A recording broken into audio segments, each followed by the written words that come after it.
Iran के साथ खुलकर आया चीन। अमेरिका के युद्धपोत डुबोने वाले हथियार भेजे तेहरान। अपना सबसे advance missile defence system Iran में किया तैनात। मिडिल ईस्ट में बदल गए समीकरण। ईरान पर इजराइल ने हमला कर दिया है। इजरायली विमानों ने ईरान पर जबरदस्त हमला किया है। ईरान के एयर डिफेंस सिस्टम से भी कई मिसाइलें छूटी हैं। ईरान ने कई इजरायली विमानों को मार गिराने का दावा भी किया है।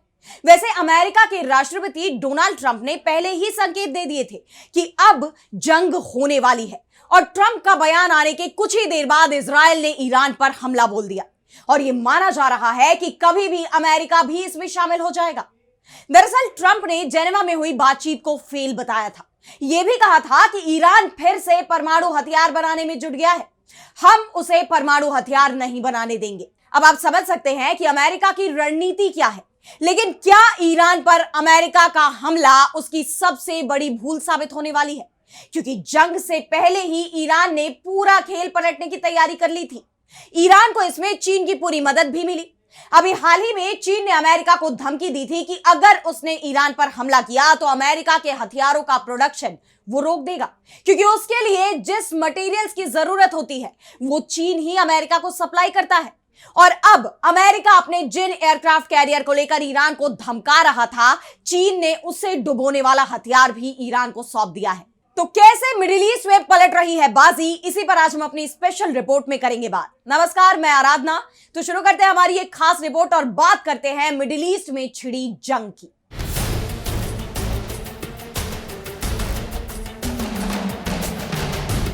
तो इजराइल ने ईरान पर हमला बोल दिया है। यह हमला अमेरिका की मदद से ही किया गया है।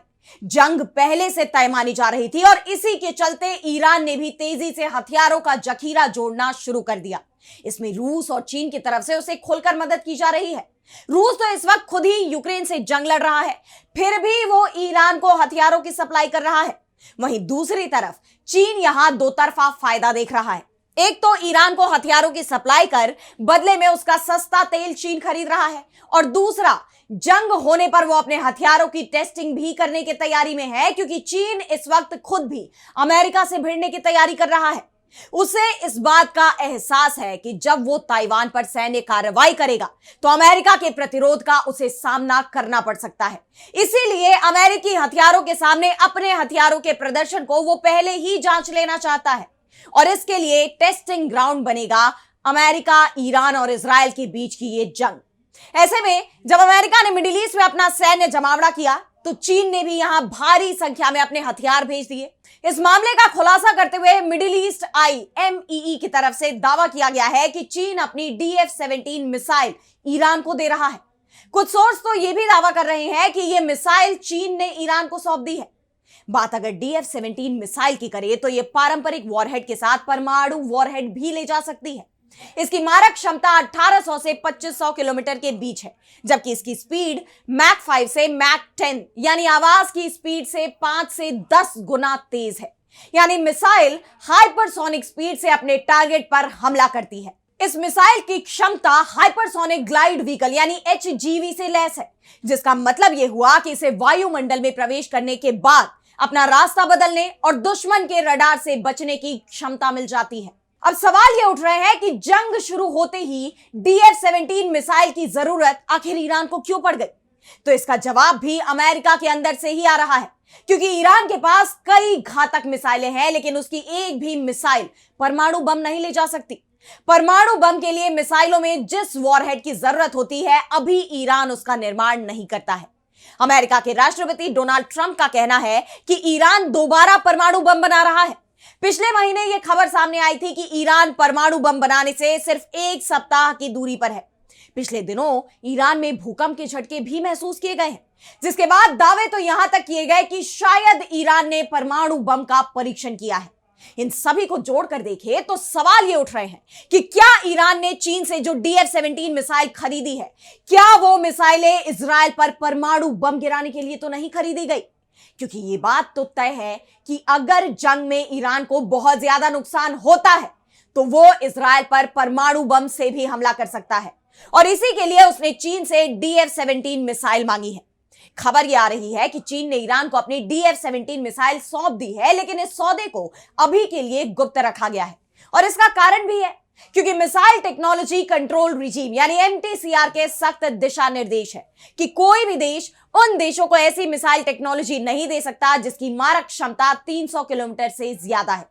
सिर्फ उन्हीं देशों को 300 किलोमीटर से ज्यादा क्षमता वाली मिसाइलें बेची जा सकती है जो एमटीसीआर के सदस्य हो, और डीएफ-17 की रेंज 2500 किलोमीटर है।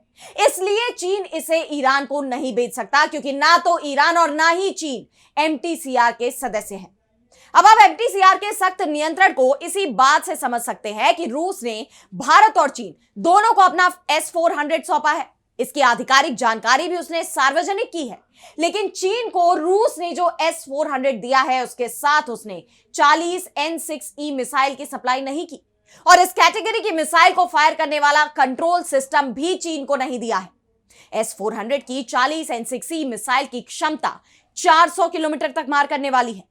पिछले साल भारत और पाकिस्तान के बीच जो जंग हुई थी उसमें भारत ने इसी मिसाइल से 300 किलोमीटर की दूरी पर उड़ रहे पाकिस्तान के एक अवाक्स विमान को निशाना बनाया था। यानी 40 N-6E मिसाइल रूस ने चीन को नहीं दी लेकिन भारत को जरूर दी, और इसका कारण भी साफ था क्योंकि भारत एमटीसीआर का सदस्य है लेकिन चीन इसका सदस्य नहीं बन पाया है। वैसे वो कोशिश तो कर रहा है लेकिन यहां उसका रास्ता भारत ने ही रोक रखा है, और यही कारण है कि चीन ने अपनी जो DF-17 हाइपरसोनिक मिसाइल जिसके बारे में खबर आ रही है कि उसे चीन ने ईरान को सौंपा है, उसके बारे में वो आधिकारिक ऐलान नहीं कर रहा है। वैसे चीन ईरान को सिर्फ आक्रामक हथियारों की ही सप्लाई नहीं कर रहा, वो उसे रक्षात्मक हथियारों की भी सप्लाई कर रहा है। चीन ने ईरान को डिफेंस सिस्टम और इसमें इस्तेमाल होने वाली मिसाइलों की सप्लाई भी तेजी से की है। ईरान के पास कोई आधुनिक एयर डिफेंस सिस्टम नहीं है। वैसे कुछ सोर्सों से यह खबर जरूर सामने आ रही है कि रूस ने ईरान को S-400 की 2 यूनिट सप्लाई की है जिसे ईरान ने तैनात भी कर दिया है, लेकिन उसकी तरफ से इसकी कोई आधिकारिक पुष्टि नहीं की गई। उसके पास रूस का बना हुआ S-300 पहले से ही मौजूद है जिसे रूस की मदद से अपग्रेड भी किया गया है, लेकिन यह F-35 जैसे आधुनिक विमानों के सामने संघर्ष करता दिखता है। पिछले साल जब इजराइल ने ईरान पर हमला किया था उस वक्त ईरान को एयर डिफेंस सिस्टम की जरूरत का अंदाजा हो गया था, और उसके बाद से ही उसने रूस और चीन से इस मामले में मदद मांगी थी।